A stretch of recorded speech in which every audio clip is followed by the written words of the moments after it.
Chapter 3, Mishnah 1. The first chapter of this tractate listed the sizes of courts needed to judge different types of cases.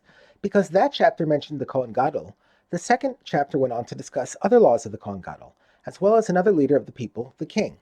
This Mishnah returns to the subject of the first chapter. It begins by quoting that chapter's opening statement.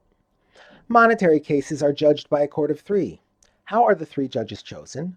One litigant selects one judge for himself, and the other litigant selects one judge for himself, and the two litigants together select one more judge for themselves. These are the words of Rebbe Meir. But the sages say it is not the litigants, but the first two judges who select one more judge for them. Another dispute between Rebbe Meir and the sages about the selection of the judges. One litigant can disqualify, i.e. refuse to accept the judge selected by the other litigant, and the other litigant can disqualify the judge selected by the first litigant. These are the words of Rebbe Meir. But the sages say, when can a litigant disqualify a judge? When he brings proof that the judges are related to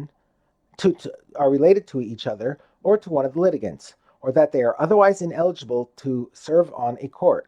But if they are eligible to try this case, or if they are experts, a litigant cannot disqualify them from hearing his case. Rebbe Meir and the sages disagree whether, in a particular set of circumstances, a litigant can disqualify witnesses brought by his opponent. One litigant can disqualify witnesses brought by the other litigant, and the other litigant can disqualify witnesses brought by the first litigant. These are the words of Rebbe Meir. This ruling applies in a specific case, namely, where one litigant said that two groups of witnesses will come to court and testify for him, even though only one group is necessary. After the first group of witnesses appeared in court, the second litigant, together with another man, testified that those witnesses are disqualified, because, for example, they are related to each other.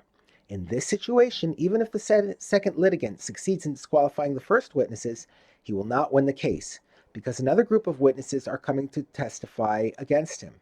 Since the second litigant has nothing to gain from disqualifying the first witnesses, his testimony against them is believed.